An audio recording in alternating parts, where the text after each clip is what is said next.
ඉඳුනිල් මිනිකැට පරදවන අක්කා වගේමයි වයසට යන්නේ සින්දුවක්. පූජාවලිය නල දමයන්ති බුදුගුණ අලංකාර ඒ වගේ කතාවල් මාර හරි ආසය ඉන්ට්‍රස්ටිං. කඩවසම් සැමියෙක් හොයාගෙන තියෙනවා. එල්විස් ප්‍රෙස්ලි කැලේ මේ අපේ ඉස්කෝලේ පාස් කරන් යනකොට ඕන් තරම් ගෑනු ළමයි දුවන් එනවා මෙයා බලන්න. ඉතින් මන් දන්නවා මාව බලන්න තමයි එන්නේ කියලා. කොහොමද ඒක වෙන්නේ? මන් දන්නේ කොහොමද හරි. දුවගේ නම මන්දකමාලි. මාලි රුවන් මාලි ශ්‍රී ලාංකික පුරවැසිභාවය තමයි සිතේ සතුට. අවුරුදු 35ක් තිස්සේ ඕස්ට්‍රේලියාවේ යනවයි එනවයි මම ඕස්ට්‍රේලියානු පුරවැසියෙක්වත් උනේ නැහැ. මේ වෙනකොට මොනවද කරන ව්‍යාපාර? ලංකාවට බයිලා ගෙනාවි වොලි බැස්ටියන් අපේ ලංකාවට රෝද ගෙනාවි ඇනස්ලි ගුණවර්ධන. මහා පරිමාණයේ ඒ වගේ කම්පැනිස් 7ක් හදලා තියෙනවා. ලංකාවේ ටර්න් ඕවර් එකේ කම්පැනි දැන් 30 බිලියන්. මට දෙන්නේ නැහැ හැබැයි මං ගෙදර එක වැඩක්වත් කරන්නේ. වැටිලා දුව හරි පුතා හරි ඔලුව පැල්ලලා තියෙනවා නම් මම ගිහිල්ලා ඔපරේෂන් කරලා හරි ඒක කරලා ඇවිල්ලා තමයි කියන්නේ. මෙයා දොස්තර නෙමෙයිනේ. ඉතින් අපිට ටිකක් ප්‍රශ්නක් තිබුණා ඒ දවස්වල. මාව මරන්න වෙන්න. ඒ ෆොටෝස් අපි ගාව තියෙන රතු පාටින් ඇවිල්ලා රැට වැඩ කරන්න දෙන්නේ නැතුව ටුවක්කු අරගෙන ඇවිල්ලා උඩට වෙඩි තියලා. මම දැක්ක පත්තරේ අර රොයල් පාක් මිනිමරුවක් ගැන කියනවා. කෝටිපතියෙක් ඒ තාත්තා කියලා. එයා වැඩ කරුවේ මේ ආයතනයේ තමයි. එදා ඉඳලා අද වෙනතුරුත් මම ඒ පුතාව හදා ගන්නවා. මමත් ආසයි වවන්න. අනේ හරෙන්ද්‍ර මල්ලි ඔයාට කියන්න කොස් කෙඩිත් ඇවිල්ලා. පාරේ යන ඕන කෙනෙකුට කඩා ගන්න කියලා මං හදලා තියෙනවා. අනේ යාට පවුල් දෙකක් ඉන්නවා හරි කෙට්ටුයි ළමයි. ඒ ඔක්කොන්ටම ගිහිල්ලා ඒවා ටික දෙනවා. මම YouTube channel වල ඒවා කවදාවත් කරලා නැහැ. මේක ගැන දැනන්නේ හරි ශාන්තවත් නිකන් අමාදහරක් වගේ විශේෂයෙන්ම මල්ලි නිසා.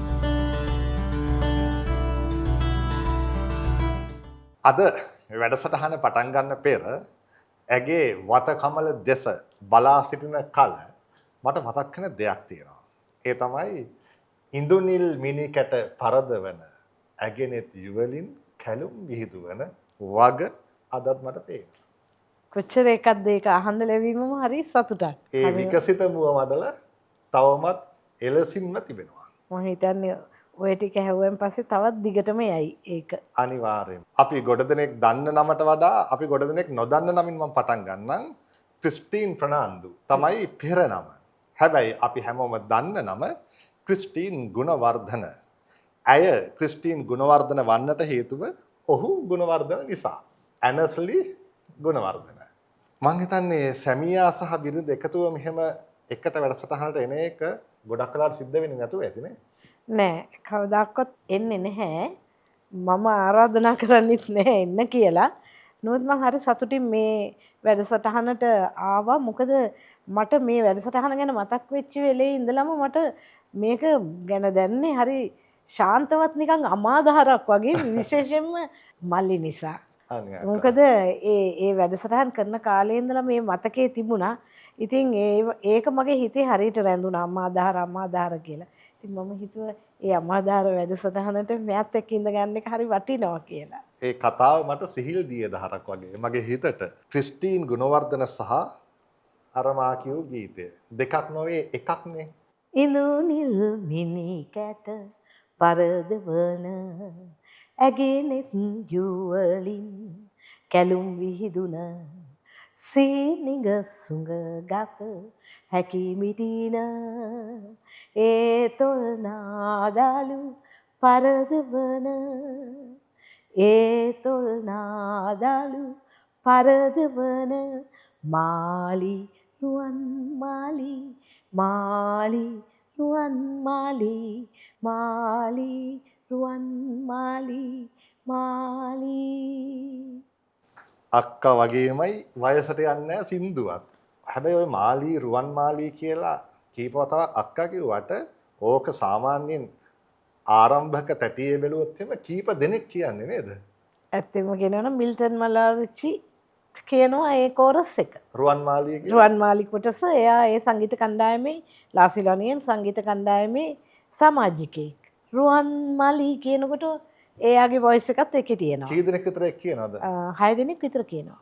මම මාලි කියලා මාලි රුවන් මාලි කියලා කියනකොට තව කෙනෙක් රුවන් මාලි රුවන් මාලි රුවන් මාලි රුවන් මාලි මාලි කියලා අර ඔක්කොම තනු වලට ගෑවිලා වැදිලා යනකොට හරියට අර ගිටාර් එකේ ස්ට්‍රින්ග්ස් ටික වැදෙනවා වගේ කටහඬවල් ටික වැදෙනවා. වැදෙනවා. කනට ගොඩක් මිහිරක් දෙනවා. ඔව් දැන් මේ සින්දුව ගැන අහද්දී මං අක්කගෙන් මේ පවුලේ ඡායාරූප ටික ගෙන්න ගත්තානේ.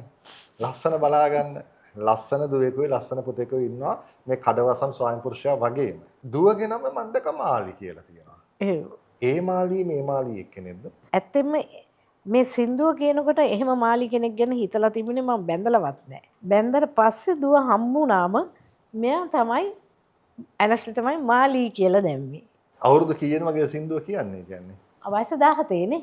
කොච්චර කල් බලන්නකො මේ සින්දුව හැම දිනාගෙම මුවග රැව් පිළිරැව් දෙමින් අද වෙනකන් තියනවද සාහෙනවද?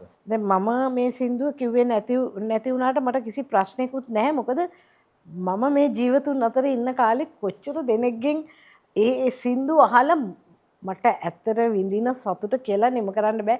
මං හැම වෙලෙම කියන්නේ කියන්න ළමයි කියන්න මේ සින්දුව ඕන තරම් කියන්න. ඕන තැනක මම හරි කැමතියි. සමහරු කැමති නැහැ තමන්ගේ ගීත. හරි ආසයි මම යන තැනක හරි හිටගෙන කියනවනම් මං හිටම් බලන් ඉන්නවා. අනේ. මං කොහේ හරි ගිහිල්ලා ඔය හොටෙල් එකක අපි දෙන්න කෑම කන්න ගියාම මගේ පිටිපස්සෙන් ඇවිල්ලා සමහර සංගීත කණ්ඩායම් ওই ගීතේ ගයනවා. නෝත් ඒගොල්ලොන් දන්නේ නැහැ මේ කවුද ඉන්නේ කියලා. සමහරවිට මගේ යාළුවෝ එහෙම හිටියොත් කියන මේ දන්නවද මෙයා තමයි මේ සින්දුව කියන්නේ කියලා. රියැලිටි එකක ගැයුවත් ප්‍රසංගයක ගැයුවත් අක්ක ආසාවෙන් අහනවා. හරි ආසයි. මං කියන්නේ ගයන්න නැති වෙනකම්. මොකද මට හිතෙනවා ඒක ඒගොල්ලන් ගයනකොට මට ලැබෙන සතුට වගේම මිනිසුන්ට මාවත් මතක් වෙනවා කියන එකත් මට මතකට එනවා. හරි ආසයි කවුරු හරි මගේ ඕනම සින්දුවක්. දැන් මට කියන්නක්කේ ඕස්ට්‍රේලියාවේ සහ ලංකාවේ මේ රටවල් දෙකේම අක්ක ජීවත් වෙනවා. අවුරුදු 35ක් තිස්සේ ඕස්ට්‍රේලියාවේ යනවයි එනවයි. මම ඕස්ට්‍රේලියානු පුරවැසියෙක්වත් උනේ නැහැ. මේගොල්ලොන් රට යනකොට යනවා කුරුල්ලෝ වගේ. මම ලත වෙනවා එම්බසි වල. හැබැයි මෙයා කිසිම ගාණක් නැතුව මට සල්ලි දෙනවා වීසා ගහ ගන්න. නමුත් මමත් ඉතින් ඒ පොලිං වල මට මේ ගොඩක් දෙනෙක් කියන්නේ දේශ ප්‍රේමියා කියලා. ඒක දැන් අයියා ඕස්ට්‍රේලියානු පුරවැසිභාවය ලබාගෙන තියෙනවා. එයා ලබා ගන්න ඕන මෙයා කරන රස්සාවේ හැටියට. මෙයාට ওই මං වගේ පොලිං වල ඉඳලා වීසා ගත්තොත් ඉතින් සංවර්ධනය නෙමෙයි කරන්න වෙන්නේ. දුවයි පුතයිත් ලබාගෙන. දුවයි පුතාටත් ලබා ගන්න උනා. එතකොට ඒ යටතේ අක්කට ලැබෙන්නේ නැද්ද? මම නිකන් නැතුව ඉන්නේ එක්කෙනා. මොකද ඒ රටේ ජීවත් වෙන්න කියනවානේ කල්පයක්. ඒක ගන්න ඉන්නේ නෑනේ. අහන්න. ඇත්තද? ඇයි ඒ? දේශප්‍රේම කමෙන්න. ගෙදරින්ම ඒ වචනේ දීලා තියෙන්නේ නේද? විරුදාවලිය. දැන් ගේ පාස්පෝර්ට් එක ගේන්න බැරි වුණා පෙන්නන්න. ඒ කියන්නේ වතාවල් වශයෙන් ගත්තොත් එමෙ අවුරුදු 35ට කී වතාවක් ගිහිල්ලා ඇවිල්ලා නැද්ද? ඇත්තටම බස් එකේ යනවා වගේ මං ඕස්ට්‍රේලියාවට යන වාර අනන්තයි අප්‍රමාණයි. ඉතින් ටිකට් ගන්නත් සල්ලි දෙනවා ඔක්කොම දෙනවා. මේගොල්ලෝ අපි ටුවර් එකක් යන්න රට යන්න යනකොට මං දුක් විඳිනවා දේශ ප්‍රේමියා. පාස්පෝර්ට් එක තියන් අපේ රටේ මැති ඇමතිවරුත් දෙපැත්තකට කකුල් තියලා පාස්පෝර්ට් අරන් මං ඒව ඇහෙනකොට මං hina වෙවි ඉන්නනේ. ඕගොල්ලෝ බලන්නනේ මේ මං බලන්නකො ඕගොල්ලන්ට වඩා මං දේශ ප්‍රේමියා. මම මේ පාස්පෝර්ට් එක වෙනස් කරන්න නැතුව ඉන්නවා කියලා. ශ්‍රී ලාංකික පුරවැසිභාවය තමයි සිතේ සතුට. මෙතනට එනකොට සමහර වෙලාවට බෝම්බයක් ගහලා පුපුරලා මොනවාද වෙලා එක එක ඒවා කියනවා. මී හොයා යනවද? මං කෝ ඒ වෙලාවට යන්න නැත්නම් කොයි වෙලාවටද යන්නේ? දැන් ඔය ඕස්ට්‍රේලියාවට යන්න කලින් අක්කා කාලයක් එංගලන්තේ හිටියානේ. අපි දෙන්න බැන්දා. ඊට පස්සේ මෙයා ගියා එංගලන්තෙට. ඉතින් මං එයාත් එක්කම අපි දෙන්න එහෙම ගියා. එංගලන්තේ ඉඳලා ඉවර වෙලා එයා ස්ටඩි කෙරුවා. ෆීල්ඩ් එකේ ඉංජිනේරින්. එන්ජිනියරින් වර්ක් කරන ගමන් part time study කරේ. කියන්නේ බැඳපු අලුත. ඔව්. දුවයි පුතයි හම්බෙලා එතකොට. දෙන්නම හම්බෙලා. එහේ කොච්චර කල් හිටියාද? එහෙ අවුරුදු 4ක් 5ක්. මෙයා ඉවරුණාන් පස්සේ මගෙන් ඇහුවා දැන් මං එක්සෑම් උත් පාස් ඔක්කොම පාස් අපි ලංකාවට ගිහිල්ලා යමක් කරනවද මෙහෙ ඉන්නවද කියලා. දේශ ප්‍රේමයා ඉතින් මොකද්ද දෙන වචනේ යන් කිව්වා. ඔය දවස්වල මේ අලුතෙන් ආර්ථික විවෘත වෙලා ඉන්න කාලේ 77 විතර ලංකාවේ කට්ටිය ඇවිල්ලා අපිට එන්න කිව්වා. ව්‍යාපාර පටන් ගන්න කියලා කිව්වා. 81 මුලින්ම ආපහු ආවේ. ආපහු ඕස්ට්‍රේලියාවට ගියේ 87 විතර මම හිතන්නේ ගියා. ඒ යන්නත් හේතු වුණේ ගොඩක් ප්‍රශ්න ඇති වෙච්ච නිසා. ඒ ඇවිල්ලා ඒ පටන් ගත්ත ඒවා සුණු විසුණු කරලා දාන තත්ත්වයටපත් වුණා. ඒ අපේ මගේ දේශප්‍රේමී ශ්‍රී ලංකාව. එතනටම එනවා එච්චර දුෂ්කර බව දැනගෙන.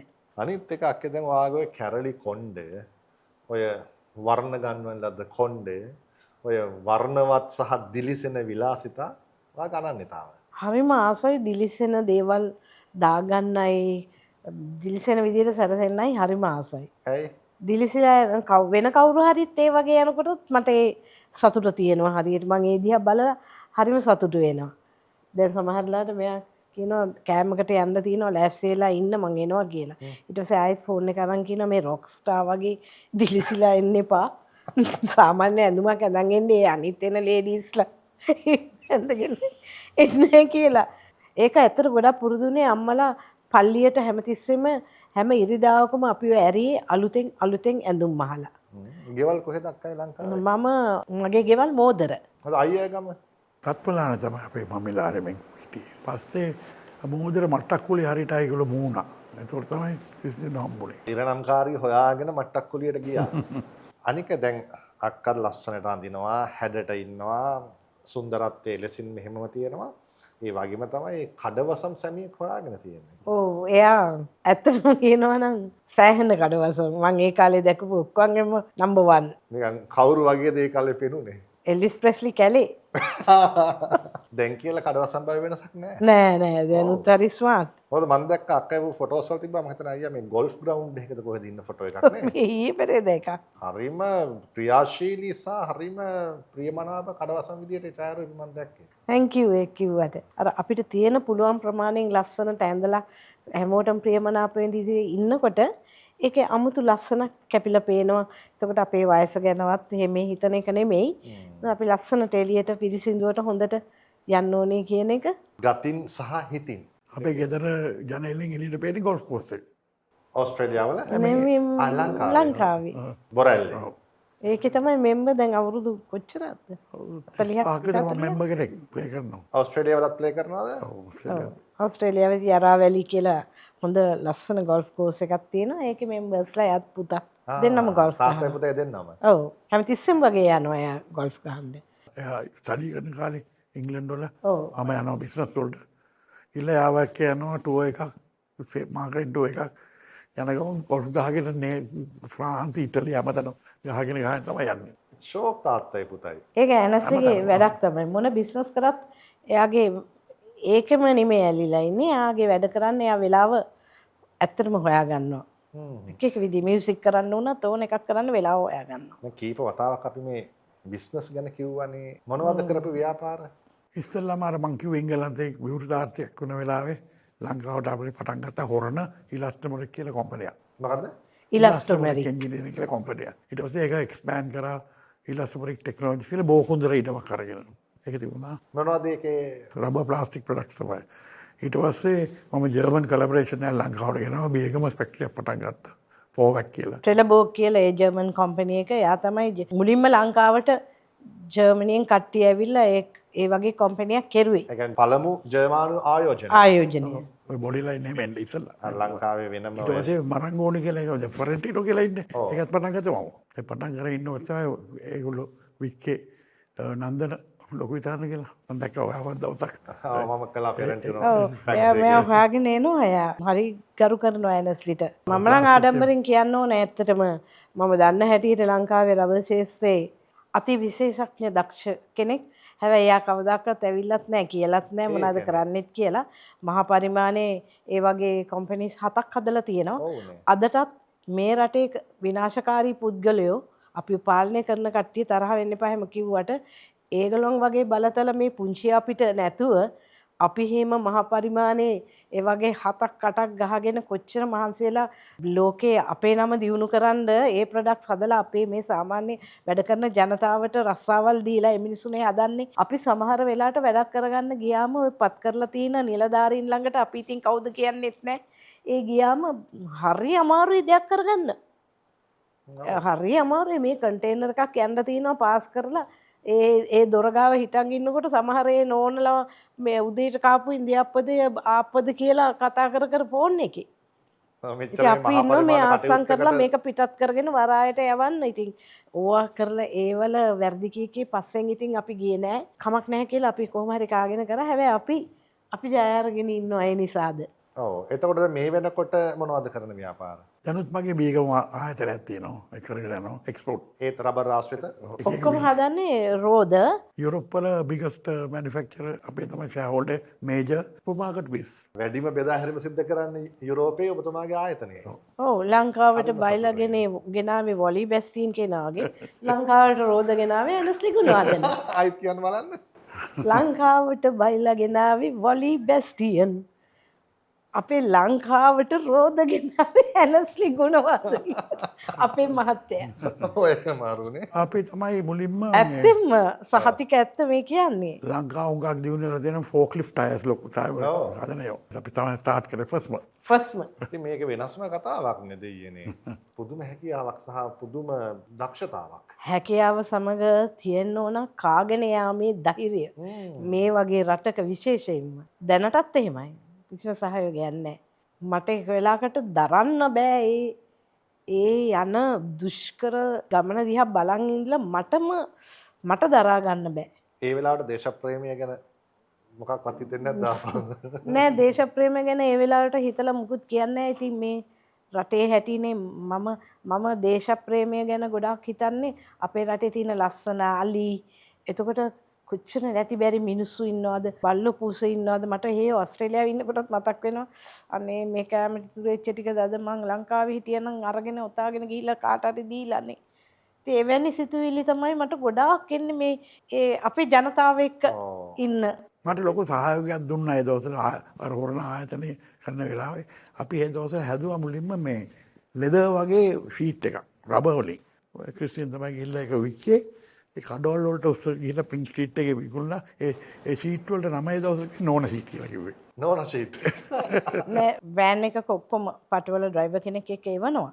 මටත් ඉතින් ඕක ඉච්චර ගාණක් නෑ මං දේශප්‍රේමියා දැන් එංගලන්තෙන් බැහැලානේ ඉන්නේ.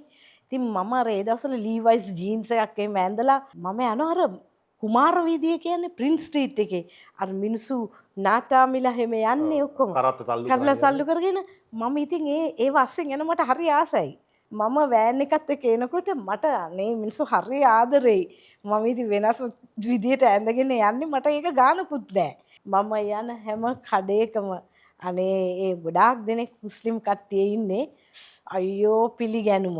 මට මෙතනින් බොන්නද මෙතනින් තව තැනකට ගිහලා අනේ එපා බීම එකක් කියන බෑ ඔක්කොම බී ගන්නවා. මිනිස්සුන්ගේ හිත රිද්දන්න බැරි හින්දා මම ඒ හොඳ මුස්ලිම් ට්‍රේඩර්ස් හරි හොඳයි. හරි කරුණාවන්තයි.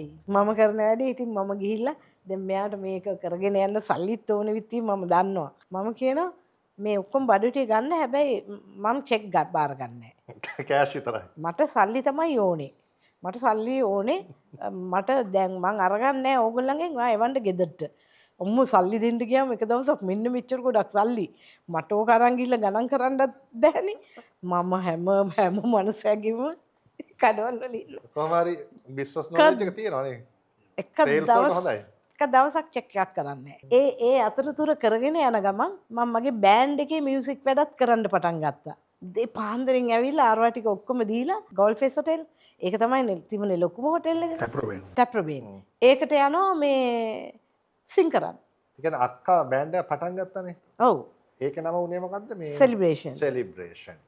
බ්ලූ ලෙපර්ඩ් එතන කලින් මට කියනවා දැන් කොහොම හරි බිස්නස් එක දියුණු කරලාම දුන්නාද? ඔව්. ඒක නතර කළාද? නතර නෑ ඒක තාම ඒක දැන් ස්වීඩිෂ් ලොකු කම්පැනි එකක් දැන් ඒක තාම දුවනවා. ඒක ෂෙයාර් මාකට් එකේ මම පබ්ලික් කරා කම්පැනි ඊට පස්සේ ස්වීඩිෂ් කට්ටිය කියලා ඒක ගත්තා. ගිස්ලෙවෙට් කියලා ලොකු කම්පැනියක්. දැන් ඒක එක්ස්පෝල් කියලා දැන් ලොකු කම්පැනියක් යනවා. ලංකාවේ ටර්නෝවර් එකේ කම්පැනි දැන් 30 බිලියන් ඇනුවල් ටර්නෝවර්. රුපියල් බිලියන 30ක් නේද? රුපියල් බිලියන. තාම මගේ ෂෙයාර්ස් ටිකක් ඉතුරු වෙලා තියෙනවා. තාම මට ඒ දවස්වල ඒක ගහම පස්සේ. ඒකෙන් තමයි ඇනුවල් රිපෝට් එක එනවා. ඒක තමයි දකින්නේ ඔක. බිලියන 30ක් ලබා දෙන ආයතනයක ආරම්භයක් ඒ විදිහට සිද්ධ කළා කියන්නේ. බබාලත් ඉස්කෝලේ යනවා. ඒ වැඩත් කරන මට දෙන්නේ නැහැ. හැබැයි මං ගෙදර එක වැඩක්වත් කරන්න. ඒවත් කරන ඔක්කොම. ඒ ඔක්කොම මම කරන්නේ. සින්දුත් කියනවා. හොඳම කාලේ දැන් මේ සතුටින් ඉන්න කාලේ. එතකොට ඒකට අවශ්‍ය කරන පරිසරය සැමියා සහ බිරිඳ එකතු වෙලා මහන්සියෙන් හදාගෙන. අයියාගේ ව්‍යාපාර දැනුම, සයිවසීම, අක්කාගේ සහයෝගය. මගේ තමයි ටිකක් ඉවසීම අඩු. ඔව් ඒකට හරියන අයියාගේ තියෙනවා. ඔව් ගොඩාක් තියෙනවා. ඇයි මේ රටේ අය කරන දේවල් දැක්කහම මට ඉවසීමේ සීමාව යනවා. එකපාරක් ප්‍රේමදාසවත් හොයාගෙන ගියා. ඒ මර කෙහෙල්වත් එයාගේ තැනටම ගිහිල්ලා මම නැවතුණා. ඔව්. ඇයි ඒ? මොකද්ද මේ වැඩේ ඒගොල්ලන් කරපු වැඩේ මොකද්ද කියලා මට දැන් මතක නැහැ. මෙයා දන්නේ නැහැ ඕවා කරන්න යන විදිය. ඉතින් අපිට ටිකක් ප්‍රශ්නක් තිබුණා ඒ දවස්වල. ප්‍රශ්න තිබුණා අපේ ඉන්න මගේ ස්ටාෆ් එක ඔක්කොම දාලා ලොක් කරගත්ත ඔෆිස් එකේ. ඒ මොකටද? මාව මරන්න වෙන්න. ඒගොල්ලෝ ප්‍රාණාපකරු විදිහට තියාගෙන අරගෙන ලොක් කරලා සේවකයන්ව? ඒ මොන ආයතනද? ඉලස්ට්‍රමරික් එන්ජිනියරින් හොරණ. ඒ ෆොටෝස් අපි ගාව තියෙන රතු පාටින් ඇවිල්ලා JR පන්නලා දාන්න රැයට වැඩ කරන්න දෙන්නේ නැතුව ටුවක්කු අරගෙන ඇවිල්ලා ඒගොල්ලෝ ඇවිල්ලා වහනවා. ඒක තමයි මම ඕස්ට්‍රේලියාවේ මොකද මාකටිං ටූර් එකට ගිහිල්ලා අක්කා තමයි ඒ දවස්වල කම්පැනි එහෙම බලන සල්ලි ගෙවන්න එහෙම යන්නේ. මට ටෙලිෆෝන් කරලා කිව්වා මේ කම්පැනි වහන්න කියනවා කියලා 27 වෙනිදා ජූලි මාසයේ. ඉතින් මම ඇයි කියලා. මේ ඉන්දියන් හමුදාව ආවේ ගිය අවුරුදු 27 වෙනිදා ඒක සමරන්න මේ වහන්න ඕන ජූලි මාසේ කියලා. ඉතින් මෙයා කිව්වාම මං ඇහුවා ඉතින් ඇත්තටම අනිත් කට්ටිය ඔක්කොම වහනවා කියලා. ඉතින් අපිට වැහුවා. ඊට පස්සේ මාසෙත් වහන්න කිව්වා 27 වෙනිදා. ඒ වගේ ඒතර වැහුවා. ඊට පස්සේ ආපහු ඊට පස්සේ මාසේ කිව්වා සුමානයක් වහන්නයි කියලා. ඉතින් ඒක වань මම කතා කරලා කිව්වා මේ ළමයි මේ සුමානයක් වැහුවම කොහොමද අපේ අපනයනය කරන්නේ? ඒ වගේ ඒගොල්ලෝ ගණන් ගත්තේ නැහැ. ඊට පස්සේ ලොකු ප්‍රශ්න තිබුණා. ඒ ගෲප් එකක් ඇවිල්ලා අපිට කතා කරලා වෙඩි තියලා උඩට වෙඩි තියලා ඔක්කොම තිබුණා. බෝඩ් අරගෙන යන්න ඕනි පෙළපාලි කියලා කිව්වා. සේවකයෝ කී දෙනෙක් වගේ හිටියද? මම හිතන එම්ප්ලොයිමන්ට් දීලා තියෙනවා 20000කට විතර. එතන ආයතන 7ක්නේ. 7ම තියෙනවා. එකක්වත් මෙච්චර දේවල් මේ රටේ වෙලා තියෙනවා. බිමට වැටලා නැහැ. අපිට අයිතියක් නැහැ. හැබැයි ආයතන තියෙනවා. ආයතන තියෙනවා. තාම විදේශ විනිමය රටට ගේනවා. ප්‍රධාන පෙළේ කර්මාන්ත ශාලා 7ක නිර්මාතෘවරයා බවට ඔබතුමාපත් වුණා. මහා පරිමාණය. කිසිම ආකාරයකින් පාඩු නොලබන ආයතන බවට පත් වෙලා. ඒ ඔක්කොම මේ මොන ප්‍රශ්න ආවත් ඒ ඔක්කොම නැගලා යනවා. එක තැනකදී මම දැක්ක පත්තරේ අර රොයල් පාක් මිනිමැරුමක් ගැන කියනවා. ඒකේ මේ කෝටිපතියකේ තාත්තා කියලා. එයා වැඩ කරුවේ මේ ආයතනේ තමයි. මගේ යටතේ නෙමෙයි මං කම්පැනි වික්ක විකුණුවාන් වෙලේ පස්සේ මම තමයි යාව පත් කරේ එතන. එයාව එතනට දැම්මේ මෙයා. මම ස්වීඩිෂ් කට්ටිය මට කිව්වා අපිට ස්වීඩිෂ් කතා කරන්න පුළුවන් කෙනෙක් හොයලා දෙන්න හොඳයි කරලා තියෙන හොඳයි මොකද අපේ ඉන්න සේවකයෝ ඉන්න කට්ටිය ස්වීඩිෂ් තමයි මේන් ලැන්ග්වේජ් එක කතා කරන්නේ. ඒ ගමන් මට මතක් වුණා එක්කෙනෙක් ඉන්නව නේද කියලා මේ සපුගස්තන්දේ ටෙලබෝගේගේ මම අඳුරනවා. ඊට පස්සේ යාව තමයි පත් කරේ. එයාගේ දුව තමයි මේ වගේ තිබුණේ. ඝාතනයට ලක් කියන්නේ කෝටිපති ව්‍යාපාරිකයේ දරුවා කියලා කියන්නේ. හොඳ මිනිස්සු ඒ හරි හොඳයි. ඒ මගේ දුව පැදපු ජීප් එක තමයි ඒ දුව නැති වෙච්ච දුව එලවගෙන යන්නේ. ඒක අපි ගත්තේ ජීප් එක. ඝාතනයට ලක්වුණු තරුණිය ඉවෝන් ඔව් පැදගෙන ගිය ජීප් එක. කලින් ඔයාලා පාවිච්චි කරා. ඔව් අපේ පාවිච්චි කරපු එක. එයා ස්වීඩිෂ් කෙනෙක්. ඔව්. දැන් ඒගොල්ලෝ ලංකාවේ නැද්ද? දැන් නෑ මම හිතන්නේ ගිය අවුරුද්දේ ඉස්සෙල්ලා අවුරුද්දේ එයා රිටයර් වෙලා ගියා. එයාට අර කේස් එක දිනන්න හම්බුන්නේ නැහැ දුව නැති වෙච්ච එක දුක් වුණා ගොඩක්. දැන් මේ ආයෙත් මං මේ වටිනා කතාවන් අතරේම තවත් වටිනා කතාවක් නෑ මට හරි වටින ඔය කාරණා. මොකද මේ ක්‍රිස්ටින් අක්කා වුණත් ඇත්තටම අපි අවුරුදු 20ක 25ක ඉඳන් දන්නවනේ. දන්නවට ඔබ කියන්නේ නෑනේ. කවදාකවත් කොතනවත් කියලා නෑ. සින්දු කියනවා විතරයි. වෙන මොකවත් කියන්නේ නෑ. ඒ අතරේදී දැන් මම අක්කා ගැනත් හොයා බලද්දී අහන්න ලැබිච්ච කාරණාවක් තමයි වැඩිපුර ගායනා කරන්නේ බටහිර ගීත දැක්කම පේන්නේ බටහිර ආරට ඉන්න ස්වභාවයක්. ඔයා මේ අක්කා මේ ඉස්කෝලේ යන කාලේ ඉඳලා සිංහල වලට හරි කැමති කියලා මට දැනගන්න හම්බුණා. ඔව් සිංහල ඒ දවස්වල අපිට ඉගැන්වුවේ පූජාවලිය, නල දමයන්ති, බුදුගුණ අලංකාරය. ඒ වගේ කතාවල් මම මාර හරි ආසයි ඉන්ට්‍රස්ටිං. ඒ වගේම හැබැයි පල්ලියේ වැඩවලටත් හරිම බැඳීමක් තියෙනවා ගොඩාක් ලොකු. මොකද අම්මලාගේ ඉස්කෝලේ මේරි මාග්‍රට් කොන්වෙන්ට් දැන් මෝදර සාන්ත අන්තෝනි බාලිකා පාසල කියලාද. මට ඩිස්ටින්ක්ෂන් එකක් තියෙනවා සිංහල වාක්‍ය හා පද රචනයේට. විශිෂ්ට සාමර්ථයක් තියෙනවා. ඉංග්‍රීසි වලට නම් S එකක් තිබුණේ. දැන් නම් ඒක අනිත් පැත්තට ගිහිලා ඇති. ක්‍රිස්ටින්ගේ තාත්තා ලංකාවේ හිටපු හොඳම වයලිනිස්ට් කෙනෙක්. ශ්‍රී ලංකන් සිම්ෆනි ඔකෙස්ට්‍රා එකක් කන්ඩක්ට් කරලා තිනවා. ඩග්ලස් ෆර්නන්ඩ්ස් එක්ක ගිය ෆස්ට් වයලිනිස්ට් එයා. මම අහලා තියෙනවා හොඳ දක්ෂම වයලින් වාදන ශිල්පියෙක් තමයි සහ ගෙදර හැම වෙලෙම මේ පුහුණුව සිද්ධ කරන විදිහක් අට අහන්න ලැබුණා ඒක නේ. ඔව් හැම වෙලෙම ඉඩක් ලැබුණොත් ප්ලේ කරනවා වයලින් එක. පොඩි පහේ ඒව නෙමෙයි ප්ලේ කරන්නේ පොත් ලියලා ගෙන්න ගන්නවා ඇමරිකාවෙන් එංගලන්තෙන්. දැන් අපි ඊළඟ ටිකට යන්න කලින් කතාවේ සින්දුවක කොටසක් කියලා යමුකෝ. මමම ලියලා මමම තනුවක් හදපු සින්දා. ලස්සන දවසක් එදා මතකයි ඔබ හමු වුණා බැලුවා ඔබ ආදරෙන් බැඳුනා මගේ සිත සැනින් ආවේ ඇයි මා සොයා නැතුවද තව රුලඳුන් පහදා දෙනු මැන ඉතින් රහස කියේ මා නොදන් මගේ සිත ඔබ වෙත රැඳිලා මිහිරි ගීත ගැයුවා මගේ සිත සතුටින් පිරීලා මිහිරි සීන මැව්වා. එතන අර මට එක තැනක් හොඳට ඇහුණා මෙහෙම. ආවේ ඇයි මා සොයා නැතුවද තව රූ ලඳුන්. අයියාගෙන් දහන්නේ. ඔව් මොකද මේ අපේ ඉස්කෝලේ පාස් කරන් යනකොට ඕන් තරම් ගෑනු ළමයි දුවන් එනවා මෙයා බලන්න. ලස්සනට හිටියනේ කොල්ලා. ඔව්. ඉතින් මන් දන්නවා මාව බලන්න තමයි එන්නේ කියලා. කොහොමද ඒක වෙන්නේ? කියන්නේ අන්දන්න හෝන මේක මෙහෙම වුණේ අපේ නංගිත් ස්කෝල් ගියා ඒ දවස්වල. තමන්ට අපේ මම්මී අරිනවා නංගිව අරන් එන්න කියලා ඉස්කෝලේ ඉවරලා. මේගොල්ලෝ නංගිගේ තොප්පි එහෙම හොරකම් කළා. නංගිගේ සූට් කේස් එක තොප්පිය.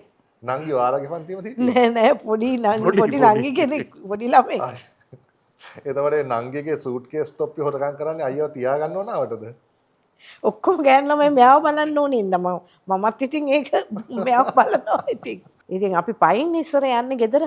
ඉතින් මෙයා ඉන්නවා හිටගෙන. ඉතින් මම දකිනවා. එතන තමයි ඇරඹුම බවට ඔව් එතන තමයි ඇරඹුම බවට පත් උනේ. බඳිමුද කියලා ආවා කිව්වා. මට අවුරුදු 19 මට අවුරුදු 18යි. පුදුම සටනක් හැබැයි දුන්නේ.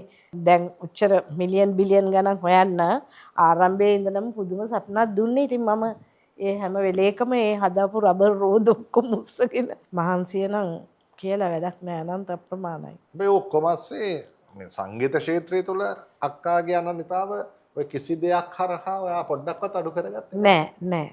ලංකාවේ අතිශය ජනප්‍රිය සංගීත කණ්ඩායම් කිහිපයකම නියාමක ගායන ශිල්පිනිය බවට පත් වුණා 70 දශකයේ. එකක් තමයි ලා බම්බාස්. ඔව්. අනිත් එක ලා සිලොනියන්ස්. ලා බම්බාස් තමයි මුණ ගැසුනේ රේඩියෝ සිලොන් එකේ. ඒගොල්ලොත් එක්ක තමයි මොරටුවට ගිහිල්ලා ප්‍රැක්ටිස් කරුවේ. අපිට ප්‍රැක්ටිස් කරුවාට අපිට මේ කවුරුත් ආරාධනා කරලා නැහැ කොන්සර්ට්ස් සියා මොනා කරන්නවත්. අපි ජොලියට ප්‍රැක්ටිස් කරනවා. අලුත් සින්දු හදනවා ප්‍රියාලා ඔක්කොම දන්නවනේ. කොකඩුඩුඩු එහෙම හැදුවේ ප්‍රියා පීරිස්. ඉතින් මොරටුවට ගිහිල්ලා ওই සින්දු ප්‍රැක්ටිස් කර එන ගමන් තමයි ලා සිලොනියන්ස්ලට මාලි රුවන්මලි රෙකෝඩ් කරන්න උවමනා වෙලා තිබිලා. ඒගොල්ලෝ හොයලා තිනවා ෆීමේල් ආටිස්ට් කෙනෙක්ව ඒ සෝං එකට. ඉතින් එහෙම තමයි සින්දුව හැදුනේ. මම නිකමටවත් මට ඉතින් අහන්න හිතුන්නේ කවුද සින්දුව ලිව්වේ කොහොමද මොනවාද කරන්නේ මම ඒව මුකුත් විස්තර හැව්වේ නෑ. මං මෙයාගේ සිහියෙන් ඉන්නේ ඒ දවස්වල. වෙන මොකවත් අදාළ වෙන මොනවාක්වත් අදාළ නෑ. ආදරේ පමණක්මයි. ඔව් බෑන්ඩ් එක ඔක්කොම එල්ල ප්‍රැක්ටිස් කරුවත් එයා හිටගෙන ඉන්නවා සමහරලාට ඇවිල්ලා. ඒකත් අයියා යනවද? ඔව් එනවා බලන්න. ඉතින් ප්‍රැක්ටිස් කරනකොටත් බලන් ඉන්නවා. ඊට පස්සේ ඒ කියන්නේ ගෙදරින් අනුමැතිය ලැබුණා. මෙයා කෙලින්ම ඇවිල්ලා ඇහුවා තාත්තගේ. අනිත් එක අපිට ඉතින් දැන් පාරවල් වල ඒ දවස්වල කතා කරන්න හම්බෙන්න බෑනේ. මාර බයයි අම්මට වඩා ප්‍රින්සිපල්ට ඉස්කෝලේ. ඒක හරි භයානක දෙයක් අපිට. ඒ පාර තමයි කිව්වේ යන් කියලා බඳිමුද කියලා හැව්වේ. ඊට පස්සේ ඉතින් අපි එහෙම දැන් අද මොකද මම රස්තාවල් මොකද නැතුව පදින් බැලුවේ. ඒ වෙනුව රස්සාවක් තිබෙන්නේ නැහැ. කිසිම දෙයක් නැහැ. නෑ. ඒ සුන්දර කතා. හරි සුන්දරයි. හැබැයි ඉතින් අද බලන්න කොච්චර සතුටින්ද ජීවත් වෙන්නේ නිසා කොච්චර ආදර්ශවත්ව ජීවත් වෙනවා. ඒකනේ වටින්නේ. දරු දෙදෙනෙක් සමාජයට දීලා දෝනි මොනවද කරන්නේ? එයා බැඳලා එයාගේ බබාලව හදාගෙන අපි විදියටම ඉතින් ඒගොල්ලන් හොඳින් ඉන්නවා. එයා සෝසියොලොජි කරේ එක්සෑම්ස් කරලා ඒකම පාස් වුණා. නමුත් මම හිතනවා මං ආසයි එයා වැඩ කරන්නේ නැතුව අපි වගේ ළමයින් හදාගෙන ඒ වැඩ ටික කරගෙන ඉන්න එක කියලා. දැන් එහෙමද ඉන්නේ? එහෙම තමයි එයා ඉන්නේ. දරුවෝ කී දෙනෙක් ඉන්නවද? දෙන්නෙක් ඉන්නවා දුවයි පුතයි. එයාගේත් මහත්තයා ඉතින් හොඳ කෙනෙක්. එයා හොඳින් රැක බලා ගන්නට අවශ්‍ය දේවල් ඔක්කොම දෙනවා. ඉතින් ඒක නිසා ඒක ප්‍රශ්නයක් නෑ. එහෙම වැඩ කරන්න යනවා. අක්කලා ඉන්නේ ඕස්ට්‍රේලියාවේ මෙල්බන් වල නේ? මෙල්බන් වල. ඒතකොට ඔක්කොම ළඟ ළඟද ඉන්නේ? ඔව්. අපි ළඟ ඉඳලා මිනිත්තු 10ක් විතර දුවගේ ගෙදරට. පුතා නම් අපි ළඟ ඉඳලා මිනිත්තුවේ ගෙදරට. එහෙමද? මම එතනටම ගෙන්න ගත්තා. ටක් ගාලා දුවන්න ඔව් ටක් ගාලා එන්න පුළුවන්. රහ කෑමක් හදුවා ටක් ගාලා ගෙනින් දෙනවද? අනේ රහ කෑමේ එයාත් හදලා ගෙනත් දෙනවා. එහෙත් හදලා ඔව් ගෙනින්. මේවා තමයි අම්මිලා කන්න ඕන හොඳම කෑම කියලා ඉස්තරම්. ඔව් මොනවද ගේන්නේ? සමහරලාට ඔය මේ බාබිකියු කරගෙන බීෆ් ස්ටේක් එකක් ඒ වගේ හොඳ පෝෂණීය දෙයක් අරගෙන එනවා. එයා අපිට ගෙනත් දෙන්නේ ප්‍රෝටීන් තමයි. ප්‍රෝටීන්. කන්න එපා කාබ් සේව කියලා තමයි. ඒක තමයි. හොඳයි ඉතින්. ඔව් ඒක හොඳයි. එතකොට දැන් දුවගෙනම මාලි කියලා මං කිව්වනේ. පුතාගෙනම. මාලන්. එයා සංගීතයට සම්බන්ධයි. ඕ එයාට ලස්සනටම සින්දු කියන්න පුළුවන්. හරි ආඩම්බරෙන් මම ඒක කියන්න ඕන. ඒ වගේම ජාත්‍යන්තර සංගීත නිෂ්පාදනයන් එක්ක මියුසික් ප්‍රොඩක්ෂන්ස් ගොඩක් එක්ක සම්බන්ධ වෙලා වැඩ කරන කෙනෙක්. දැන් නම් එයා අර මියුසිකල් ඉන්ඩස්ට්‍රි එකකින් වැඩි අපේ ෆැමිලි බිස්නස් එක තියෙන්නේ. ඒක සේල්ස් කරන්නේ ඔක්කොම එයා යුරෝප්නේ. අපේ ඔක්කොම මාකට් එක තියෙන්නේ යුරෝප්. එයාත් මේ ඉංග්ලන්ඩ් ඇරලා වෙනම ඉංජිනියරින් ඔක්කොම ගන්නලා එයා හොඳට පාස් වුණා. ඊට පස්සේ මාස්ටර්ස් ඉන් ලෝ කරා ඕස්ට්‍රේලියාවේ මොනාෂ් එකේ RMIT එකේ. එයා තමයි මුළු ලෝකෙ සිසාරා යන්නේ. ඉස්සර දේශප්‍රේමියා තමයි ගියේ. දැන් අපිට අලුත් එකක් හම්බුණා මේ දවස්වල මම බිසි ඒක. ඇමරිකා ලොකු කේන් එකකට බඩු මැනුෆැක්චර් කරලා දෙන්න. දැන් එයා තමයි ඒ කොන්ට්‍රැක්ට් ඔක්කොම හැදුවේ. ඒත් මොනවා සම්බන්ධවද? ඒත් රෝද වීල්ස් තමයි. මුළු ලෝකෙටම කකුල් දෙක රෝදනේ. ඒකට හරියන රෝදේ වීල් බැරෝ එකට හරියන රෝදේ. එකකට එකක් වෙනස් ඉතින් ටෙක්නොලොජි. එයාපෝට් වලට ගොඩක් එයාපෝට්ස් වලට තියෙන්නේ. බැගේජ් ට්‍රොලිස් ඔක්කොම. අපේ මේ එයාපෝට් එකේ තියෙන මේ වීල්ස් අපේ ට්‍රොලිස් වල මොන්සල් කියලා තියෙන අපේ. අපේ සප්ලයි කෙනෙක් එහෙ ඇරලා කාට් එක මෙහෙට එනවා. අපේ රෝදත් එක්ක. ඔයාලා මෙහෙන් ජර්මන් වලට යවනවා. ඔව් ඒතකොට ඒගොල්ලෝ කාට්ස් හදලා අපේ වීල්ස් දාලා අපෝ වෙනවා ලංකාවට. ලංකාවේ එයාපෝට් එකේ ළඟින් ඒ ට්‍රොලිස් ඇනස්ලි ගුණවර්ධන මහතාගේ ෆැක්ටරි එකේ රෝද. ගොඩක් මියුනික් එයාපෝට් ස්ක්‍රීපෝල් එයාපෝට් ඒ ඔක්කොම තියෙන්නේ ගොඩක් එයාපෝට්ස් වල අපේ රෝදේ බැගේජ් ට්‍රොලිස් වල. ඉතින් ඕස්ට්‍රේලියාවේ අපේ බින්ස් වල තියෙන රෝද අපේ රෝද. පුතා විවාහකයි. නෑ එයා තාම විවාහක නෑ. විවාහ යෝජනාවක් කරන්න ඕනේද? විවාහ යෝජනාවල් නම් එහෙ තියෙනවා ඇති වෙන්න. ඒ හින්දා විවාහ වෙන්න අවශ්‍ය වුණාම කොල්ල හොයාගන්න ඔව් මම වැඩි මේ පැත්තට එහෙම පස්සෙන් ගිහිල්ලා ළමයින්ට මේ විවාහ වෙන්න කියන්නේ නැහැ. කැමති නැහැ ඔයගොල්ලෝ කරගන්න කැමති දේ. විවාහය කියන්නේ තමන්ගේ කැමැත්තනේ. තමන්ගේ. මොකද අපි එහෙමනේ උනේ. ඉතින් ඒක මම දන්නවා හින්දා මම වැඩි කැමති නැහැ. හැබැයි හරි ලස්සනට මේ දරුවෝ අම්මලා තාත්තලා ඉන්න බව පේනවා ආදරෙන්. ජීවිතේ කියන්නේ ඒක තමයි. ඉතින් ඒක තමයි අපිට ඕනේ. අපි ඉන්නකම් සල්ලිවත් අපි කරන දේවල්වත් නෙමෙයි. ඒක මතක් වෙනකොට කියන්නේ ඕස්ට්‍රේලියාවෙත් තිබුණානේ මෙයාට ඒ වගේම ලොකු ෆැක්ටරිස්. ඔව් පැසිෆික් ඩන්ලොප් ටයර් එක සෙක්ෂන් දෙකක් ගත්තා මම. ඔව්. ඒක දැන් කරන්නේ නෑ ඒක කරන්නේ ඒකත් වික. හදනවා, ගොඩ නගනවා, ඊට පස්සේ හොඳ ලාභයකට විකුණනවා. ගොඩ රඟලා ඉවරලා ස්මූත් යනකොට මට බෝරින්. ඇති කියලා හිතනවා. බෝරින් හරි බෝරින් ඉත. චැලෙන්ජ් එකක් නෑ. අක්කගේ තව පැත්තක් ගත්තොත් එහම දැන් මේ ලංකාවට ආසය වගේම මට මතකයි මේ සර්වවාහිනියටත් වරක් කතා කළා අසරණ වෙච්ච දරුවෙක් ගැන හොයලා මතකද? මොකක්ද ඒ කතාව? නෑ මං ගෙදර ඉන්නකොට මම දැක්කා ඒ කුඩම්මා ඒ ළමයාගේ කන්න ඉල්ලනකොට ඒ ළමයා මූණ සෝදගෙන ඔක්කොම කළා ඉඳගෙන උණු වතුර කේතලෙන් අත් දෙකට උණු වතුර දාලා. තාත්තා දැන් වැඩ මේ ළමයාම මේ කාමරේම අඬන ඉන්න තියලා අර අත පිච්චිලා ඔක්කොම වෙලා ඉන්න ඇද්දි. ඉතින් කොහොම හරි ඒ කතාව ඕකේ ගියා.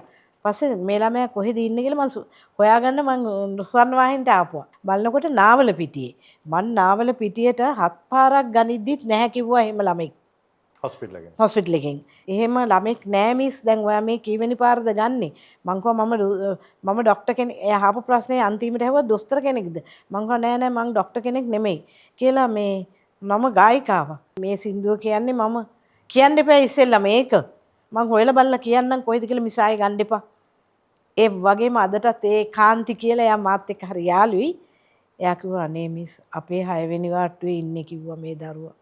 පහුවෙන්දා පාන්දරම මම ගියා ළමයා හොයාගෙන. එදා ඉඳලා අද වෙනතුරුත් මම ඒ පුතාව හදා ගන්නවා. දෙරණ ලිටල් ස්ටාර් ඉන්විටේෂන් හම්බුණා මම එයාව ගෙනල්ලා හැටන් වලින් ගෙනල්ලා අපේ ගෙදර තියාගෙන ලිටල් ස්ටාර් බලන්න එක්කන් ගියා මගේ ළඟම අනිත් ස්ටාර්ස්ලා ගොඩේම ඉඳගෙන. ඒ කවුරුත් දන්නේ නැහැ මේ ළමයා ගැන කවුද කාද කියලා.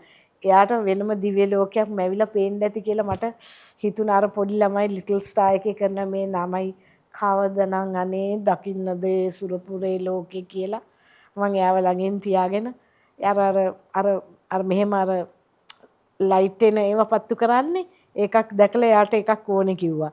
ඒ පාර මං කට්ටියව මඳුරනවානේ මට එකක් දෙන්න කියලා කිව්වා මං එයාට දුන්නා. එයා ඒ වගේ ළඟ ඉඳන් ඒක මෙහෙම හොලවල ඒකෙන් එන එළිය බලනවා. ඒක ඉතින් එක කතාවක් පමණයි. ඔන්න ඔය දේ නිසා තමයි මම ඉතින් දුවගෙන එන්නේ මෙහෙට. එවැනි වැඩ ඉතින් අපිට පිටරටදී කරන්න බෑ. මම එනකොට මට දෙනවා කිලෝ 25කට වැඩි එක්ස්ට්‍රා බැගේජ් එකක් උස්සගෙන එන්න මෙහාට. මොනවද? එක එකිනෙකට බෙදලා දෙන ඒවා තමයි ඇඳුම් සපත්තු ළමයින්ට අරම කොට කියන මාළනේනවත් එමය. ආවතින් අපි ආවතින් බිස්නස් ටූර් අපි කම්පැනි සුමාන් දෙනවා කියමු. ටඩි බෑග් දෙයක් ෆ්‍රීලි ට්‍රැවල් කරන්න බෑ අපිට. අත හොල්ලෝල ට්‍රැවල් කරන්න මෙයා දෙන්නේ නැහැ. ගානක් උස්සගෙන එන්න ඕන. ඒ පින් අතේ වැඩක් ඊයේත් කරගත්තනේ. ඊයේ මං ජනේලෙන් බලන් ඉඳද්දි පොඩි ළමයි ටිකක් ඇවිල්ලා ෆොටෝ ගන්නවා අතන පාරේ. මං ටක් ගාලා අර ඒ ගෙනාපු දේවල් වලින් ක්‍රිස්මස් නේ පොඩි පොඩි සෙල්ලම් බඩු ටිකක් ටක් ටක් ගාලා ඒගොල්ලන් යන්න ඉස්සලා දුවගෙන ගිහිල්ලා ඒ හැමෝටම බෙදලා දුන්නා. බණ්ඩාරනායකපුර ළමයි. මේ අපේ කාර් එක නවත්තලා තිනවා. ඒකට දැකලා හේතු වෙවි ෆොටෝ ගන්නවා. ඉතින් අනේ ඒගොල්ලෝ සුන්දරව ඒගොල්ලන්ගේ විදියට ලස්සනට ඇඳන් හිටියා. ඉතින් මට හරිය දෙන්න ආසාව තිබුණා. මං ගේන්නෙත් ඒකටනේ.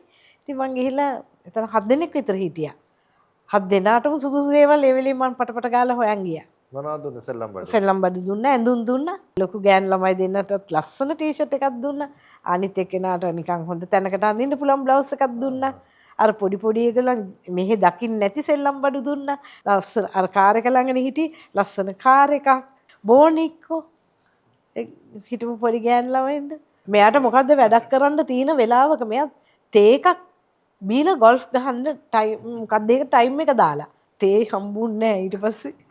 මට ඉතින් දුකක් හිතුණා. ආසාවෙන් තේ එකක් බොන්න හිටපු එක අපිට මාරන්නයි මට එපා වෙන වැඩ බෑග් උස්සගෙන එන්න බෑගේ. අපි තනියෙන් එනකොට. ඔව් හරි කරදරයක් වගේ මේගොල්ලන් මේ හොඳ බිස්නස් ක්ලාස් වල යන මිනිස්සු මේගොල්ලන්ට ගෙනියන්න බැරිද? ඔයයිදී අනිවාර්යෙන් දෙක තුන උස්සන් ගෙන එක්ස්ට්‍රා ලගේජස්. ඔයා මොනවද කියන්නේ? මට business class යන්නේ මම බිස්නස් ක්ලාස් යන්නේ නැහැ. මං කියන්නේ මට ඕනේ නැහැ ඔය එයාලයින් පොසත් කරන්න ඒ සල්ලි මට දෙන්න. මට තියෙනවා මගේ චැරිටි වැඩ කියලා. හස්බන්ඩ් බිස්නස් ක්ලාස් යනවා, වයිෆ් ඉකොනොමි ක්ලාස් යනවා. මෙයා බලෙන් තමයි මට බිස්නස් ක්ලාස් ටිකට් එක දාන්නේ. මෙයා සාමාන්‍යයෙන් කොච්චර කාලෙසරද ලංකාවට එන්නේ? ලංකාවට අපි දෙතුන් පාරක් යන වෙලාව. මාස 3-4 සැරයක් එනවා. මේ පාර තමයි කියන්නේ මම ඔය ගොඩක් ටිකක් ඉන්න උනේ. ඇනස්ලිටත් එක පොඩක් මට ඉන්න වුණා. මොකද පොඩක් අසනීප තත්ත්වලුත් අපේ තිබුණා. මටත් දැනගන්න ලැබුණා මේ බොහොම සුවෙන් නිරෝගීව සිටිනවා. නම පහුගිය දවස්වල පොඩි අසනීප තත්ත්වයක් තිබුණා. හැබැයි ඒ වෙනුවෙන් ලොකු කැපවීමක් අක්ක කළා. ජය කොඩියක් අරගෙන එන තරම් සතුටින් අද ඒක කියන්නේ. අසනීපත්වයක් කියන්නේ මාරාන්තික ලෙඩක් හැදෙනවා. මම පොඩි කියලා කිව්වේ හොඳ නෑනේ අසනීපය ගැන මම කියන්නේ ඒ නිසා. ඔව් මම දන්නවා හරිම අසීරු තත්ත්වයකටපත් වුණා. හිතන්නවත් බෑ ඒක මට. ඒක ඇත්තෙම හරෙන්න මල්ලි කියනවනම් ජීසස්ගේ ප්‍රාතිහාරයක්. රඟපාන්නත් පටන් ගත්තනේ නේද? පළමුවෙන්ම රඟපෑවේ සමනල කුමරියෝ විමල දාස පෙරේරාගේ. ඊට පස්සේ සීතාවෝ දියමතලියමි ඒක ITN එකේ ප්‍රොඩක්ෂන් එකක්. ඊට පස්සේ හොටෙල් ඩි කලබල ඒක සුමන අමරසිංහ රොයි ඩි සිල්වාගේ එකක්. ළඟදී කරපු එක නම් ගෝස්ට් ෆිල්ම් එකක් ද හෝන් කියලා. ඉතින් ඒක වැඩි තිරගත කරලා පෙන්වන්න හම්බුන්නේ නැහැ කොවිඩ් කාලේ හින්දා. මේ වතාවේදී ටිකක් වැඩිපුර ඉන්න හින්දා සහ පිරිස මුණ ගැහෙන හින්දා අද මේ වැඩසටහනක් දකින්නකොට මේ කලා ක්ෂේත්‍රයේ අය දක්ෂ චරිතාංග නිලියක් මේ දවස්වල ඉන්නවා ලංකාවට ඇවිල්ලා. දේශප්‍රේමිය එන ලංකාවෙම තමයි. දේශප්‍රේමිය ලංකාවෙම තමයි. පොත වෙනස් වෙන්නේ නැහනේ. අනික අක්කා කියපු කතාවත් හරි. ඒ කියන්නේ මේ රටේ සමහර දේශපාලකයෝ සහ බලධාරීන් නිලධාරීන් මොනතරම් වැරදි වුණත් මේ රට හරි ෂෝක්නේ. මේ රට හරි සුන්දරයි. සුන්දරයි. ස්වභාවික මේ වශයෙන් පිහිටීම අතින් ගත්තාම ඒ ආස්වාදය අපිට වෙන කොහෙවත් ලැබෙන්නේ නැහැ නේ. ඔය කතාව මතක් කරද්දි මම ඔයාගේ ලස්සන ප්‍රෝග්‍රෑම් එකක් බැලුවා ඇමරිකාවේ ඉන්න අර මං හරි ආසයි ඒ සාදුට. එයාට මං හරි ආසයි මොකද එයා මාර ලස්සන ඒවා වවනවා. මමත් ආසයි වවන්න. මගේ මේ දැන් මේ මං ඉන්න පරිසරේ බොරැල්ලේ මට වත්තක් වගේ ඉඩමක් නෑ තරම් වවන්න. නමුත් මම කොස් ඇටයක් මොන හරි මට ඇටයක් හම්බුනොත් මං අරන් ගිහලා ඒක පැල කරනවා. දැන් ලොකු අලිගැට පෙර ගහක් තියෙනවා. ඒක පාරේ යන ඕන කෙනෙකුට කඩා ගන්න කියලා මං හදලා තියෙන්නේ. කරපිංච ගහක් ඇදුවා ඒකෙත් යන හැම කෙනාම කරපිංච කඩන් යනවා. එතකොට කොස් ඇටයක් පැල කෙරුවා. අනේ හරෙන්ද්‍ර මල්ලි ඔයාට කියන්න කොස් කෙඩිත් ඇවිල්ලා. තැඹිලි ගහක් පැල කරා තැඹිලි, අම්බ ගහක් පැල කරා අම්බ. කොට්ටම්බ ගහක් තියෙන අපේ ගාව. කොට්ටම්බ ගහට එනවා ඉත්තෑව දෙන්නෙක්. මේ බොරැල්ලේ? ඔව්. මෙයා උදේ ෂෝක් දෙන්නෙක් එනවා. මම මහ පාන්දර නැගිටගෙන ඉත්තව දෙන්න එනවද කියලා බලනවා. බොරැල්ලේ කොළඹටේ බ්ලේක් ඩ්‍රයිව් එකේ බලන්න පුළුවන්ද? ඉත්තව. එතකොට ලස්සන කුරුල්ලෝ එනවා. ලස්සන කුරුල්ලෝ ගිරව්. දැනක් තියෙනවා. එළිය රේලින්ග්ස් වල වහගෙන ඉන්නවා. ඊට පස්සේ ඇවිල්ලා මගේ ඇන්ටෙනා එකෙන් තුඩෙන් ඔක්කොම කෑලි ටික ගලවලා බිම දාලා යනවා. මම මුකුත් කියන්නේ ඕන එකක් කරලා යන්න කියලා ඉන්න දෙනවා. අක්කා නොකරන දෙයක් හිතා ගන්න අමාරුයි. දැන් අර කලින් කතාවෙන් අපි මේ අවසානයේට එනකොට ඒ කියන්නේ දරුවන්ගේ සියලුම වගකීම් ඉටු කළා. සැමියා වෙනුවෙන් කරන්න පුළුවන් බිරිඳක් විදිහට සහ ව්‍යාපාරික පාර්ට්නර් කෙනෙක් විදිහට කරන්න පුළුවන් හොඳම දේවල් ටික සිද්ධ කළා. හැබැයි ඒ අතරේදී ගායිකාවක් විදිහට ප්‍රසංග වේදිකාවල ගායනා කරනවා, වැඩසටහන් වල ගායනා කරනවා සහ රාත්‍රී සමාජ ශාලාවල හෝටල් ආශ්‍රිතව ප්‍රධාන හෝටල් ආශ්‍රිතව සාමාන්‍යයෙන් රෑ කීය වෙනකන් වගේ ඔය නයිට් ක්ලබ්ස් වල සින්දු කියක් දින්න වෙනවද? සවන 12 පහු වෙනවා. ඉතින් ඒ පහු වෙලා ඉතින් ජොලිය හිනා වෙවි කතා කර කර ඉඳලා එහෙම එන්නේ ඉතින්. ගෙදර එද්දි. ගෙදර එනකොට එක දෙකවත් වෙනවා සමහර වෙලාවට. එතකොට ආයිත් කීයටද හැරෙන්නේ? 5ට විතර නැගිට්ට ඒ අරගොල්ලෝ ඉස්කෝලේ යන දවස්වල නම් 5ට නැගිටින්න ඕන. එතකොට ඇත්තෙන්ම ඒ දවස්වල වැඩට උදව් වෙන්නත් හිටියා. ඉතින් මෙයාටත් කෑම හදලා දීලා අරින්න ඕන. යනකොට ඒව ඔක්කොම කරා. හැබැයි මං එනසිට කවදාකවත් ගෙදර වැඩක් ගැන කිසිම දෙයක් මෙහෙම කරන්න ඕන මේ ළමයින්ගේ මේවා කරන්න ඕන එහෙම කියපු එක්කෙනෙක් නෙමෙයි. එයාට ඒ වැඩ ටික කරගන්න එයාගේ දේවල් කරගන්න ඉඩ දුන්නා මිසක් මම ගෙදර පැත්ත ගැන බලන්න දුන්නේ නැහැ. දැන් ගෙදර වැටිලා දුව හරි පුතා හරි ඔළුව පැල්ලලා තියෙනවා නම් මම ගිහිල්ලා ඔපරේෂන් කරලා හරි ඒක කරලා ඇවිල්ලා තමයි කියන්නේ. දැන් මෙයා දොස්තර නෙමෙයිනේ. නිකන් අර ඈත ඉඳගෙන හොරනේ ඉඳගෙන නිකන් යාවත් හිතා දවසට සිං කරන්න යනකොට අප වෙඩින්ග්ස් වලට සමානව සිං කරනවා. ඒ වෙලාවට ගිටාර් කේස් එකේ ෂෝට් හිට් පුරෝගෙන එන්නේ මෙයා. පොල් කඩන මිනිහට ඔක්කොම බෙදනවා. එහෙම වෙන්නේ මේ වෙඩින්කට ගියාම මං අරගෙන නෙමෙයි. මෙයා කියන්නේ ගිටාර් කේස් එක කියලා. දැන් වේටර්ස්ලා ගෙනල්ලා අපිට තියනවා. අපේ බෑන්ඩ් එකට එහෙම.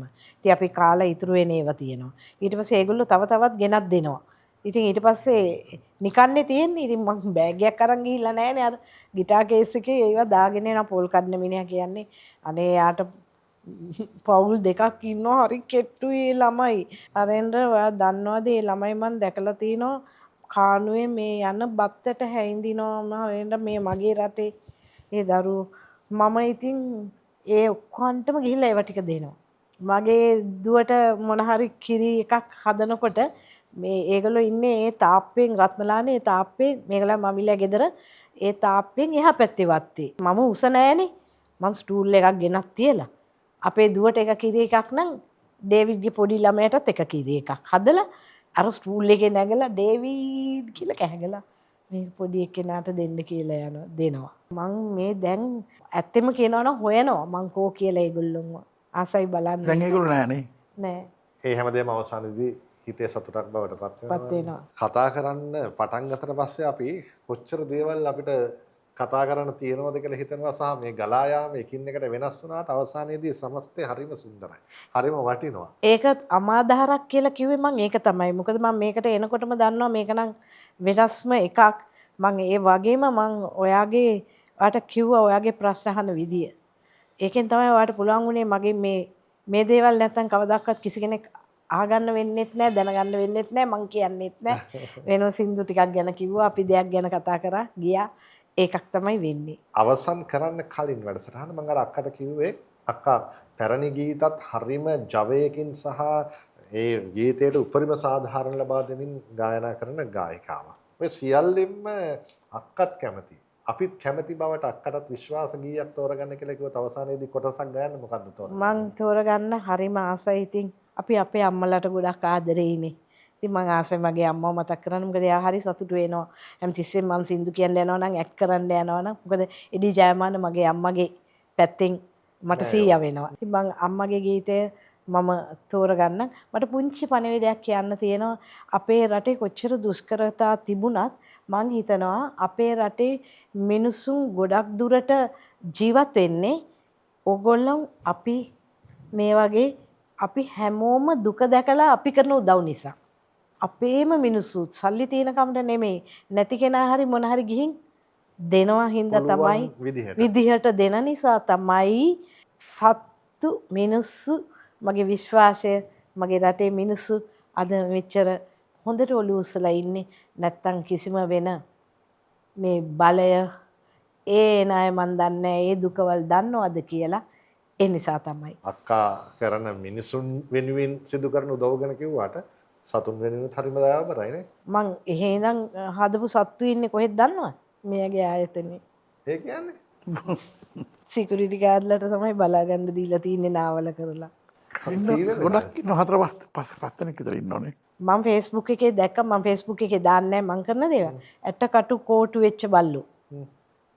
මං ගෙනල්ලා හදලා ඉන්ජෙක්ෂන් ගහලා පුෂ්ටිමත් කරලා ගෙනත් දාන්නේ මෙහි. ෆැක්ටරි එකට. හයි 300ක් විතර කෑම කනවනේ අපි කෑම දෙනවනේ. ඔව්. ඉතුරු වෙන්නේ ඔක්කොම බල්ලු කනවා හොඳට. ඒ වගේ හැබැයි ඔක්කොම මේ පාරේ ඉඳලා ඔව් ඒ දුෂ්කරව කවුරුත් අතෑරලා කරන්නේ නැහැ කියන අසරණම වෙච්ච අය. අසරම වෙච්ච අය විශ්වාස කරනවා නම් විශ්වාස ගන්න ඒ බල්ලෝ මාව දැකලවත් නැහැ. නමුත් මෙයා ගියාම මගේ පුතා ගියාම මෙයාගේ ඔෆිස් එකේ රූම් එකේ දොරකඩට මේ බල්ලෝ ඇවිල්ලා ඉන්න මුළු ආයතනයේම ඉන්න වැඩ කරන මිනිස්සු දන්නවා ඒක. කොහොමද මේ මමයි ඒගොල්ලන්ව ගෙනාවේ එතනට ඒගොල්ලෝ කොහොමද මේගොල්ලන්ව දන්නේ? දැනෙනවා. ඒකනේ දැනෙන වැඩේ කියන්නේ. දැන් අපි ඒ යමු අපි අර ගීතේ. සිහිපත් කරන්න. පෙම්බර මාතා මා වැඩු මාතා ගයමි ඔබේ මව් ගුණ සමරා කුසුම් පුදා වඳිමි මගේ මාතා සුරතල් කරපා සැලට යවා ඔය දන්දී නිසි මග පෙන්වා ඔබ තුරුලේ නිදි කරවා මා වැඩු මගේ මාතා. අනික ඉතින් මට හොඳට දැන් පැහැදිලි අර මුහුණ හදවතේ කැඩපතයි කියන එක ඇත්ත කියන එක. ඔයාගේ මුහුණ හරිම ලස්සනයි අක්කා. ඒ හදවත ලස්සන හින්දා වන්නටම ඇති. එතකොට අයියත් මෙච්චර ලස්සනට ඉන්නේ ඒ වගේම නිසා වෙන්නේ නැති එකක්. අනික මට තේරෙනවා මොනතරම් ප්‍රශ්න ආවත් ඒ සියල්ලට මුහුණ දෙනවා මිසක ඒ වගේ තැවෙන ස්වභාවය තරමක් අඩුයි කියලා. නෑ තැවෙන්නේ නෑ. එයාගේ ඉන්න 300 400 කට්ටිය එයාගේ දරුවෝ වගේ එයා බලාගන්නේ. ඇත්තට ඒගොල්ලෝ අපේ ආයතනේ වැඩ කරන අය කියලා එහෙම නෑ. කාට හරි අසනීපයක් වුණොත් ගෙවල් වලට ගිහිල්ලා හරි හොයාගෙන ගිහිල්ලා හරි ඒගොල්ලන්ට ඉතින් දුවලා පුතාලා කියලා තමයි කතා කරන්නේ. නිදහස් මනසකින් සහ නිදහස් මුහුණකින් බොහොම ඉන්න අමාරුයි ගොඩක් ව්‍යවසායකයින්ට සහ ව්‍යාපාරිකයින්ට. මේ මුහුණ තුළ ඒ නිදහස් බව දකිනවා. ඒ නිදහසත් මේ මදහසත් හැමදාමත් ඔය ලෙසින් සොඳුරුව තියෙන්නට ප්‍රාර්ථනා කරනවා. බොහොම සුබයක් යාවට. අනේ බොහොම ස්තුතියි. අද මේ වැඩසටහනට මම YouTube channel වල ඒවා කවදාවත් කරලා නැහැ. මට මේක අමාදහරක්ම තමයි. මට ඒක මුලින් ඉඳලම මගේ හිතේ රැඳුනේ අමාදහරමයි. ඒ ශාන්ත ඒ ස්වභාවයේ එවැනි ලෙස මට ලස්සනට කතා කරන්න මෙතනට ආරාධනා කරාට ගොඩාක් ස්තුතියි මල්ලි.